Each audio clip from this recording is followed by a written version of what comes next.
Donc, pour voir les pointes. Donc, sigma, la densité surfacique des charges portées par la surface d'un conducteur en équilibre. Donc, l'expérience montre que la densité de charge sigma varie inversement avec le rayon de courbure R de la surface d'un conducteur. Prenons l'exemple ici.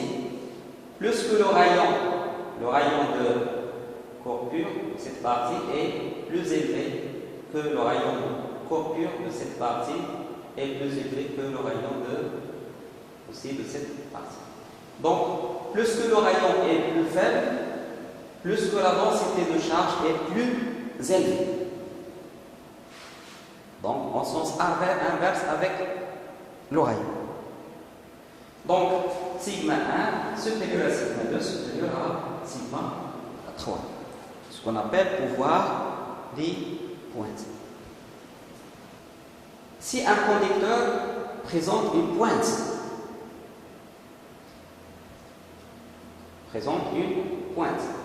alors le rayon au niveau de la pointe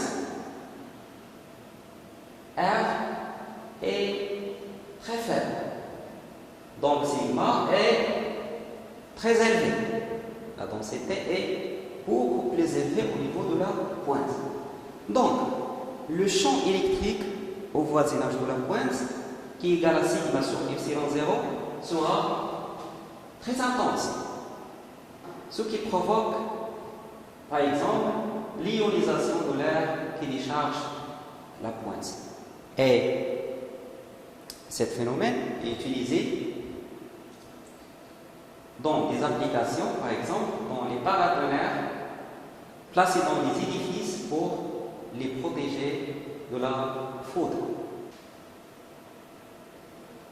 Exemple, dans le cas d'un conducteur sphérique chargé uniformément en surface,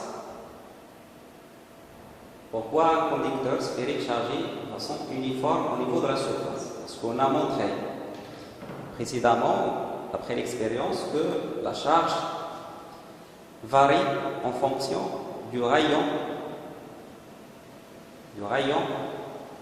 de courbure de notre conducteur.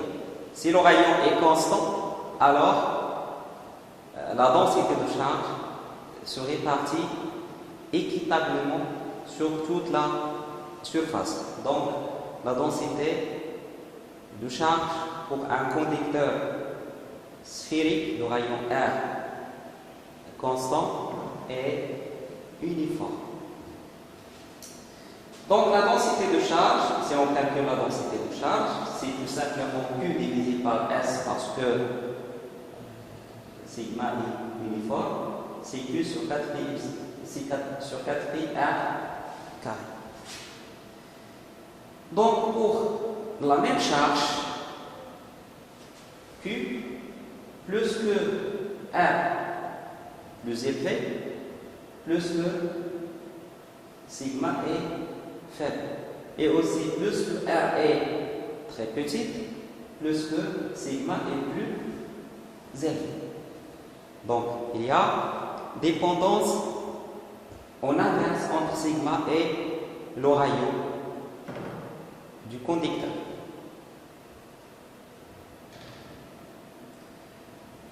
Pression électrostatique.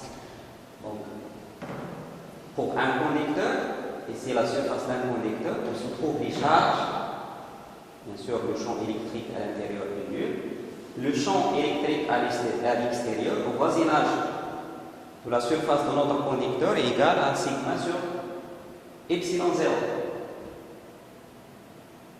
Suivant le vecteur normal, d'après la loi le théorème de Coulomb. Donc, le champ électrique au niveau de la surface. Le champ électrique à la surface où se trouvent les charges, le champ électrique moyen. On considère que le champ électrique au niveau de la surface, c'est un champ électrique moyen entre le champ électrique qui se trouve à l'intérieur et le champ électrique qui se trouve au voisinage extérieur de la surface. Donc, E moyenne, E surface, égale à E extérieur plus E intérieur divisé par 2. D'après le théorème de Coulomb, E extérieur égale à sigma sur epsilon 0 n.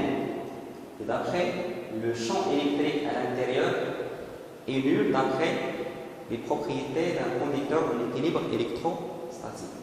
Donc, finalement, on trouve que E au niveau de la surface égale à sigma sur 2 epsilon 0 n.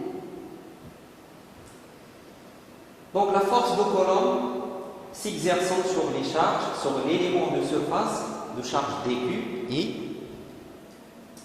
dF, force élémentaire, égale à le champ électrique fois la charge élémentaire. Donc, le champ électrique moyen, c'est sigma sur 2 epsilon 0 dQ. dQ est égal à sigma fois S fois ds, donc sigma carré de epsilon 0 ds. Donc, vous regardez que dF ici et ici ds, force de pression, et la pression électrostatique, si dF sur ds, c'est sigma carré sur 2 epsilon 0. Ce qu'on appelle pression électrostatique, c'est la pression ressentie par les charges qui se trouvent au niveau de la surface de notre conducteur. Donc, alors, capacité du conducteur en équilibre électrostatique. Le pôle de la charge Q est proportionnel au potentiel fait d'un conducteur. Le coefficient de proportionnalité est C, c'est la capacité d'un conducteur. C égale à Q, la charge, divisé par le potentiel. Donc la capacité caractérise le conducteur, elle dépend de la forme et des dimensions géométriques de notre conducteur. Remarque, la capacité d'un conducteur est une grandeur positive. Et dans le système international, la capacité s'exprime en farad. Or, le farad est une unité très grande. On utilise donc les sous-multiples tels que le microfarad. Un microfarad est à 10 moins 6 farad. Nanofarad et picofarad. Exemple, pour un conducteur sphérique, considérons une sphère conductrice en équilibre portant une charge totale Q. Alors, la charge, comme on a vu, la charge est répartie de façon uniforme sur la surface. Donc, sigma, c'est une constante. Le potentiel, d'après les propriétés d'un conducteur en équilibre, le potentiel est constant à l'intérieur et aussi sur la surface, parce qu'on a la continuité du potentiel. Donc, pour calculer le potentiel électrostatique de ce conducteur, il suffit de le calculer en un point quelconque de notre conducteur, puisque le potentiel est constant. Donc, le point auquel le calcul est plus simple du potentiel, c'est le centre de la sphère O. Donc, calculons V au centre de la sphère. Donc, le potentiel, c'est 1 sur 4 pi epsilon 0, double intégrale, dQ sigma ds, divisé par la distance. Donc, si je prends un élément de surface ds qui porte une charge dQ, il va appliquer un potentiel élémentaire au point O.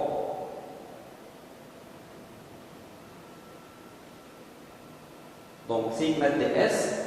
Donc, la distance qui sépare ds au point O, la distance qui sépare un point au niveau de la surface au point O, c'est le rayon R. Donc, si 1 sur 4 pi epsilon 0 R sont des constante, sigma, l'intégrale sigma ds. L'intégrale sigma ds, c'est tout simplement la charge Q, donc Q sur 4 pi epsilon 0 R. La capacité C, tout simplement, c'est Q sur V. Donc on a Q, si on divise ici par V, ici par V, et je transforme 4 pi epsilon 0 R de l'autre côté, je trouve que C égale à 4 pi epsilon 0 par R. C'est la capacité d'un conducteur sphérique. Vous voyez bien que la capacité dépend du rayon et aussi dépend de ici epsilon 0, le vide. Si on a un autre matériau, va être epsilon. Donc, il dépend